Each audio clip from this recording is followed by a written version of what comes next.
সংসদ চলাকালীন দিল্লিতে বিস্ফোরণ, এ বিষয়ে জানবো আরো বিস্তারিত। মৈত্রেয়ী রয়েছে আমার সঙ্গে। মৈত্রেয়ী, চাঞ্চল্যকর সংসদ চলাকালীন দিল্লিতে বিস্ফোরণ, কোথায় এই বিস্ফোরণ, কি জানা যাচ্ছে?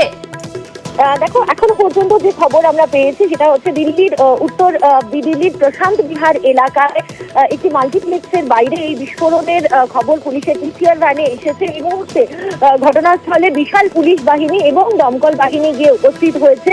ঘটনাস্থলে উপস্থিত হয়েছে বম্ব স্কোয়াড। এখনো পর্যন্ত বিস্ফোরণের তীব্রতা কতটা ছিল সেটা জানা যায়নি, তবে হতাহত হওয়ারও কোনো খবর এখনো পর্যন্ত এসে পৌঁছায়নি। পুলিশ ঘটনাস্থলে রয়েছে, দমকল বাহিনী ঘটনাস্থলে রয়েছে এবং আরো বিস্তারিত কিছু সময় পরে আরো এই বিস্ফোরণ সম্পর্কে আরো বিস্তারিত তথ্য আমাদের সামনে আসবে। কিন্তু আজকে প্রায় 12টার কিছু মাত্র আগে পিসিআর ভ্যানে এই বিস্ফোরণের খবর আসে। একটি মাল্টিপ্লেক্সের সামনে, পশ্চিম বিহার এলাকায় একটি মাল্টিপ্লেক্সের সামনে বিস্ফোরণের খবর পিসিআর ভ্যানে পুলিশের এসে পৌঁছায় এবং তারপরই বিশাল পুলিশ বাহিনী এবং বম্ব স্কোয়াড, দমকল বাহিনী এই মুহূর্তে ঘটনাস্থলে রয়েছে।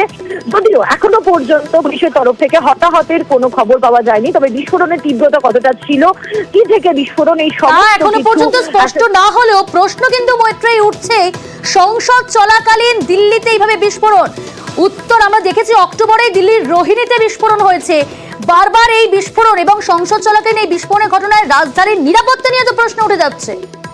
একেবারেই দেখো, মাত্র কিছুদিন আগে রোহিণীতে যে ব্লাস্ট ঘটেছিল সেই ব্লাস্ট নিয়ে একটা বড়সড় প্রশ্ন দিল্লি নিরাপত্তা নিয়ে উঠেই ছিল এবং এরপরে এখন যখন সংসদ অধিবেশন চলছে এবং সাংসদরা উপস্থিত রয়েছেন, অধিবেশন চলাকালীন এরকম একটি ঘটনা কিন্তু খুব স্বাভাবিকভাবেই দিল্লির নিরাপত্তা নিয়ে প্রশ্ন তুলছে। এর আগে আমরা দেখেছিলাম যে দিল্লির মুখ্যমন্ত্রী তিনি অভিযোগ করেছিলেন যে কেন্দ্রের হাতে এই নিরাপত্তার দায়িত্ব থাকায়, স্বরাষ্ট্র মন্ত্রকের হাতে, তার জন্য দিল্লির অবস্থা এখন মুম্বাইয়ের মতো হয়ে যাচ্ছে এবং একাধিক দিন দেখা যাচ্ছে যে দিল্লিতে একাধিক ঘটনা ঘটছে এবং সেখানে এরকম একটি ব্লাস্টের ঘটনা অবশ্যই নিরাপত্তা নিয়ে একটা বড়সড় প্রশ্ন কিন্তু তুলে দিল। ঠিক, বেশ।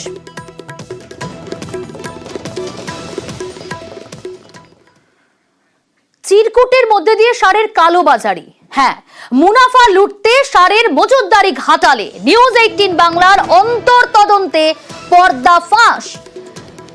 চিরকুটের মাধ্যমে সারের কালোবাজারি, কিন্তু কিভাবে এই কালোবাজারি করা হচ্ছে? সুকান্ত রয়েছে প্রতিনিধি, সুকান্তর কাছ থেকে আরো বিস্তারিত জানবো। সুকান্ত, কিভাবে ঘাটালে চিরকুটের মাধ্যমে সারের কালোবাজারি হচ্ছে?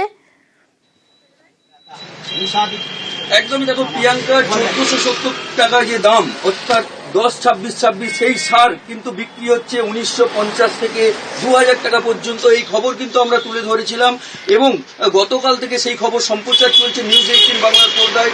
ঘাটালের মহকুমা, এখন আমরা আছি চন্দ্রকোনার ক্ষীরপাই এলাকায়, ঘাটালের মহকুমা শাসক এবং কৃষি দপ্তরের আধিকারিকরা তারা কিন্তু একটি সার দোকানে এসেছেন এবং হাতে নাতে ধরা পড়েছে যে এখানে 1950 টাকা করেই বিক্রি হচ্ছে সার এবং তাদের চিরকুট দিয়ে সেই সার বিক্রি হচ্ছে এবং মহকুমা শাসক দাঁড়িয়ে থেকে এখানকার কৃষকদের বলছেন যে আপনারা ন্যায্য মূল্যে সার পাবেন। আমি দাঁড়িয়ে আছি, কে কত বস্তা মাল নিতে চান বলুন, এবং গোডাউনেও যেতে চান। এখন মহকুমা শাসকে আমাদের সামনেই আছেন, ওনার কাছে আমি একটু যাবো। প্রিয়াঙ্কা স্যার, আপনারা তো এসছেন, স্যার কি দেখলেন? একজন খরিদ্দার ছিল দোকানে, তো তার কাছ থেকে ওভার প্রাইস নেওয়া হয়েছিল, আমরা সেটা ফেরত করিয়েছি। যারা খরিদ্দার আছে এখন তারা সবাই আমাদের সামনে সার কিনছে। যারা ওভার প্রাইসিং এর আগে করেছে টাকাটা নিয়ে যাচ্ছে, এদের যেন সবাই টাকা ফেরত পায় সেই ব্যবস্থা আমরা করবো। স্যার, অধিকাংশ দোকানে এইভাবে চলছে। আমরা চেষ্টা করছি সব জায়গায় যাওয়ার, পুলিশ প্রশাসনকে বলা আছে, কৃষি দপ্তর তারা আছে, তারা সবাই রেড করছে এবং চেষ্টা করা হবে যাতে সব জায়গায় ন্যায্য মূল্যে সার মানুষ পায়। তার জন্য আমরা সব রকমের প্রচেষ্টা গ্রহণ করছি। দেখো প্রিয়াঙ্কা, মহকুমা শাসক পরিষ্কার জানিয়ে দিলেন যে শুধু এই দোকান নয়, ঘাটাল মহকুমার বেশ কিছু দোকানেই তারা কিন্তু অভিযান চালাবেন এবং যাতে করে কৃষকরা ন্যায্য মূল্যে অর্থাৎ 1470 টাকা দামে 10-26-26 সার পান, সেই দিক কিন্তু প্রশাসন সজাগ দৃষ্টি রাখবেন। এক কথায় প্রিয়াঙ্কা, বলাই যায় যে আমরা নিউজ 18 বাংলার খবর দেখানোর পরে কিন্তু লড়ে চড়ে বসে প্রশাসন এবং কৃষকরা যে আর্থিক ক্ষতির মুখে পড়েছিলেন সেই কৃষকরা কিন্তু এখন ন্যায্য মূল্যে অর্থাৎ 1470 টাকা দামেই কিন্তু সার পাচ্ছেন। এখন দেখার প্রশাসন কত দ্রুত ঘাটাল মহকুমা সর্বত্র এই কৃষকদের 1470 টাকা। নিউজ 18 বাংলায় খবর সম্প্রচার করার পরই কিন্তু এবার সেই বিষয় খতিয়ে দেখা হচ্ছে তৎপর প্রশাসন।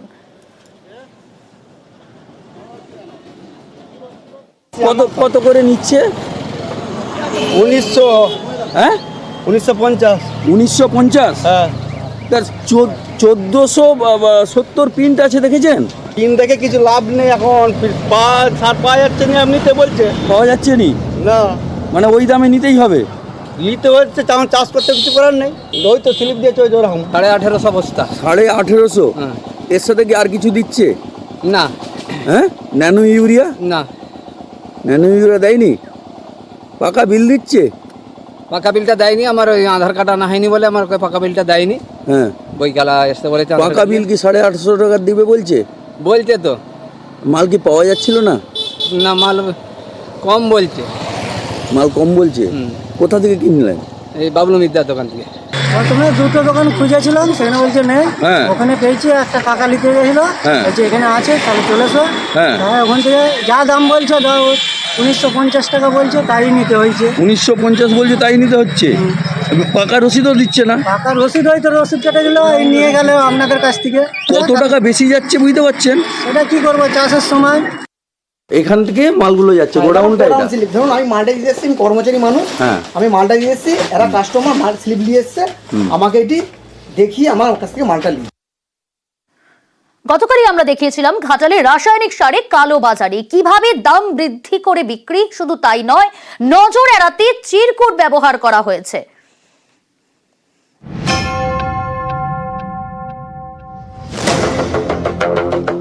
এখন আলু চাষের মৌসুম, ফসল ফলাতে ভরসা রাসায়নিক সার। বিভিন্ন দোকান থেকে সার কেনেন কৃষকরা।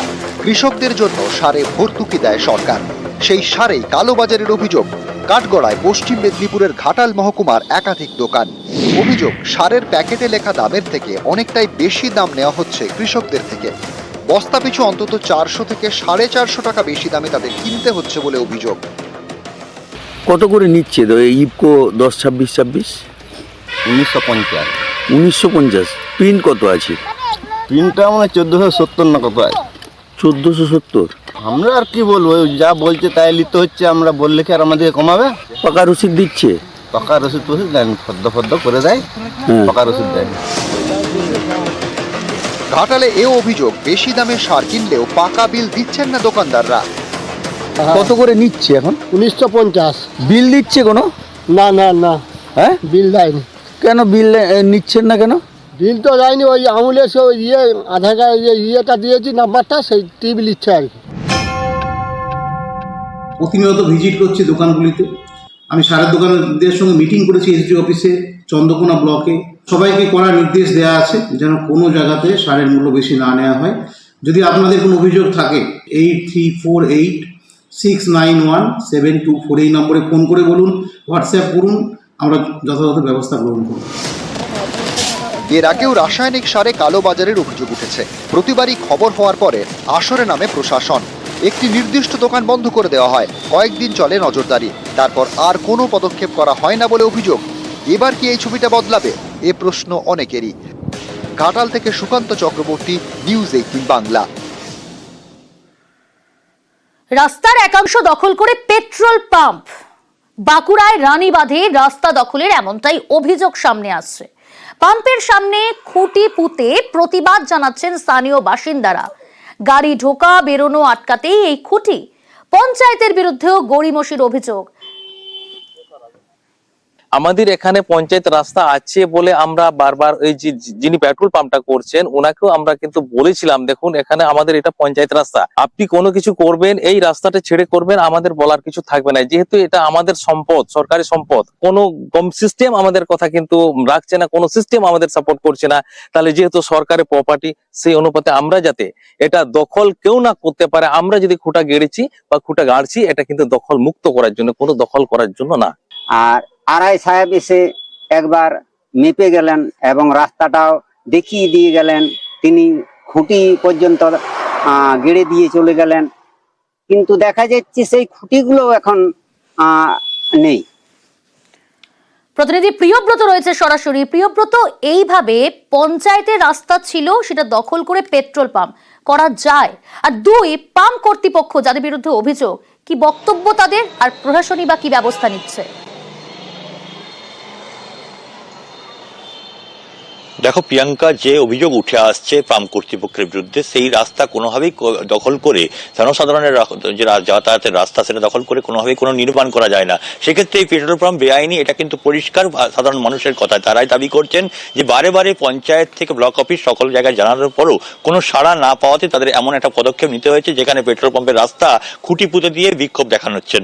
এবং তাদের যেটা দাবি যে পঞ্চায়েতের পক্ষ থেকে অবশ্য জরিপ করা হয়েছিল, জমি জরিপে দেখা গিয়েছে যে পেট্রোল পাম্প মালিক বিকাশ দাস, তার বিরুদ্ধে অভিযোগ উঠছে, তিনি কিন্তু পঞ্চায়েতের যে রাস্তা সেটা দখল করে রেখেছেন। পঞ্চায়েতের তরফ থেকে তাকে বলাও হয়েছিল যে পঞ্চায়েতের রাস্তা ছেড়ে তাকে কনস্ট্রাকশন করতে হবে, কিন্তু তারপরও তিনি কথা শোনেননি। আর সেই কারণেই এই বিক্ষোভ, সেই কারণে এই খুঁটি পুঁতে দেওয়া।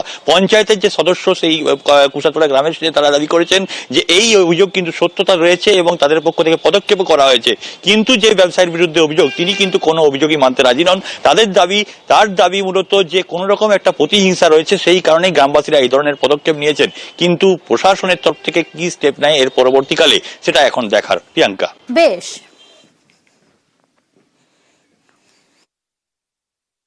আমি কোনোভাবে সরকারি কোনো জমিকে আমি এনগেজ করিনি। সরকারি যে রাস্তা রয়েছে সেই রাস্তার মধ্যেই রয়েছে। তাতে কোনো রকম ইলিগেল কনস্ট্রাকশন কিছু নেই। তার জন্য বিডিওর তরফ থেকে বিএলআরও স্যার এসেছিলেন, উনি তদন্ত করে গেছেন। ওনার তদন্তের পরিপ্রেক্ষিতে ডিএম আমাকে এনওসি দিয়েছে কাজটা করার জন্য। তারপরে আমি পাম্প চালু করেছি। ওদের অভিযোগ একদম হচ্ছে একটুকুও সত্য না। রানীবাঁধ জয়েন্ট সাহেব এসেছিলেন, উনি বললেন যে আমি এই দেখে যাচ্ছি, যেভাবে আছে এভাবেই থাকুক, আমি যে করে ভিডিওকে জানাচ্ছি, এরপরে উনি কি ব্যবস্থা দেখবেন, কি করবেন। মধ্যমগ্রামের একটা ছবি দেখায়, মধ্যমগ্রামের চণ্ডীনগরে। সেখানে দিনে দুপুরে পুকুর চুরি হয়ে যাচ্ছে। হ্যাঁ, পুকুর ভরাট করা হচ্ছে এভাবেই। কাউন্সিলরের মদতেই পুকুর ভরাটের অভিযোগ।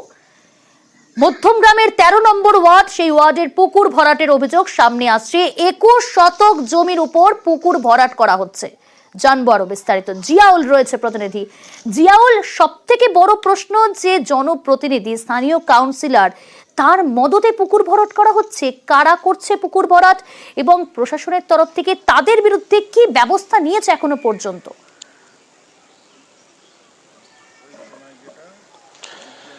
পুকুর আজকে নয়, অর্থাৎ 1.5 বছর আগে থেকে পুকুর ভরাটের কাজ চলছে মধ্যমগ্রাম পৌরসভার 13 নম্বর ওয়ার্ডের একেবারে চণ্ডীনগর এলাকা। সেই পুকুর 1.5 বছর আগে থেকে ভরাট হচ্ছিল। প্রশাসন কিন্তু সেই সময় ব্যবস্থা নিয়েছিল এবং যে পুকুর মালিককে গ্রেপ্তার করেছিল, এফআইআর করার পরে গ্রেপ্তার হয়েছিল। কিন্তু সেই সময় তিনি লিখিত দিয়েছিলেন যে সেই পুকুর আর ভরাট করা হবে না। কিন্তু দেখা যাচ্ছে নতুন করে আরো মাস 2 ধরে সেই পুকুর অল্প অল্প করে সেই পুকুর ভরাট করা হচ্ছে এবং সবটাই নেই কাউন্সিলরের মহতে। এবং এ নিয়ে এলাকায় পোস্টার করেছেন যে কাউন্সিলরের মহতে কিভাবে পুকুর ভরাট হচ্ছে। এলাকার মানুষ এ নিয়ে সোচ্চার হচ্ছেন এবং বারংবার তারা পৌরসভার এই যে চেয়ারম্যান এবং সঙ্গে কাউন্সিলরকে একাধিকবার জানিয়েছেন, প্রশাসনকে জানিয়েছেন, কিন্তু প্রশাসন কোনো কর্ণপাত করেনি, কাউন্সিলর কোনো কর্ণপাত করেনি। ফলে কাউন্সিলরের স্পষ্ট দাবি তিনি নাকি পুকুর ভাবছেন না, তিনি পুকুরের পার বাঁধাচ্ছেন। কাউন্সিলর তার কি যুক্তি? পুকুরটা অনেকদিন ধরেই অপরিত্যক্ত জায়গা। এবার পরিত্যক্ত যে সমস্ত বাড়ির ওয়েস্টেজ আছে সেগুলো আশেপাশের মানুষ, ওখানে বিভিন্ন মানুষজন ফেলে। পুকুরটার পার যে মানে ভাঙতে ভাঙতে এমন একটা জায়গায় এসছে যে আশেপাশের বাড়িগুলো সমেত আমাদের পৌরসভার যে রাস্তা রয়েছে, পাঁচিল রয়েছে, পুরো ধসে পড়ে যাওয়ার মতো অবস্থা। জলাশয়কে বাঁচিয়ে রাখতে হবে, ব্যবহারযোগ্য জলাশয় অবশ্যই ব্যবহার করতে দিতে হবে, এটা আমাদের বক্তব্য। কিন্তু পুকুর ভরাটের বিরুদ্ধে আমরা। জিয়াউল, তো অদ্ভুত যুক্তি। পুকুর সংস্কারের কাজ চলছে বলছেন কাউন্সিলর, দাবি করছেন তিনি। একদম দেখো, একেবারে কাউন্সিলরের স্পষ্ট দাবি তিনি নাকি কোন রকম ভাবে এই ভরাটের বিরুদ্ধে এবং তিনি সংস্কার করছেন পৌরসভা এই ভরাটের বিরুদ্ধে এবং তিনি সংস্কার করছেন। পৌরসভার কিছু এলাকা রয়েছে, সেই এলাকা ভেঙে সেই পুকুরের মধ্যে ঢুকে গেছে, ফলে সেখানে সংস্কার করা হচ্ছে। ইতিমধ্যেই তার নামে পোস্টারও পড়েছেন এবং এলাকার মানুষ বলছেন সবটাই কাউন্সিলরের মহতে হচ্ছে। কিন্তু কাউন্সিলর সমস্ত অভিযোগ অস্বীকার করছেন। ইতিমধ্যেই কিন্তু পৌরসভার চেয়ারম্যান তারও স্পষ্ট দাবি যে কোনো রকম ভাবে ভরাট করা যাবে না, তার কারণ ওই এলাকায় এই পুকুরটার জন্য অনেক ভারসাম্য ভারসাম্য, পরিবেশের ভারসাম্য রক্ষা হয়, কিন্তু সেখানে কেন পৌরসভার কাউন্সিলরের মতে পুকুর ভরাট হচ্ছে? তিনি সমস্ত রকম আইনত ব্যবস্থা নেবেন, কিন্তু আইনত ব্যবস্থা নেবেন, প্রশাসনকে তিনি জানাবেন, এফআইআর পর্যন্ত করবেন, কিন্তু সমস্ত অভিযোগ অস্বীকার করছেন কাউন্সিলর। তার দাবি যে কোনো রকম ভরাট হচ্ছে না। ইতিমধ্যেই যারা এই অভিযোগ করছেন তারা এই পুকুর মালিকের কাছে কিছু টাকা চেয়েছিল, তিনি টাকা দিতে অস্বীকার করে, ফলে তারাই বিরোধিতা করে তাকে কাউন্সিলরকে কালিমালিপ্ত করার চেষ্টা করছেন। ফলে কাউন্সিলরের স্পষ্ট দাবি তিনি কোন রকম ভাবে এলাকায় পুকুর ভরাট হতে দেবেন না, যারাই যে চক্রে কাজ করুক সবার হাতে তিনি রুখে দেবেন, এমনটাও কিন্তু তিনি স্পষ্ট করে দিলেন। বেশ, এই পুকুর ভরাটটা গত 1.5 বছর আগের দিয়ে শুরু করেছিল, তখন মধ্যমা পৌরসভা স্টপ করিয়ে দিয়েছিলেন। গত মাস দিনেক আগের থেকে পার বাঁধানো শুরু করে, তারপরে আস্তে আস্তে আমরা বাস্তবে দেখছি যে পার বাঁধানোর সামনে রেখে পুকুরটারে পুরোটাই ভরাট করার কাজ চালাচ্ছে এরা। এখন পর্যন্ত আমরা কাউন্সিলরে এই স্পটে কোনোদিন আসতে দেখিনি। চালচলন, কথাবার্তা, হালচাল দেখে মনে হচ্ছে তো ওনার নিশ্চয়ই মদত আছে, তা নাহলে পরে এইভাবে হচ্ছে কি করে। এটা নিয়ে আমাদের পৌরসভার কাছে যখন অভিযোগ এসছে, আমরা দৈনন্দিন তাকে চিঠি করি এবং লোকাল পুলিশ স্টেশনে তার নামে আমরা এফআইআর করি। এবং তিনি বলছেন আমাদের এখানে যেটুকু আমরা আমাদের দপ্তরগত ভাবে লোকও গেছিল, পাড় ভেঙে গেছে, সেইটুকু ওনার বাড়ি রিক্সি যেন, এর জন্য উনি পুকুর পাড়টা বাঁধাচ্ছে। পুকুর ভরাট হচ্ছে, এটা আপনাদের কাছে যে তথ্যটা খবরটা আছে, এটা আমার মনে হয় আপনারা পুনরায় আরেকবার যাচ করে নেওয়াটাই ভালো।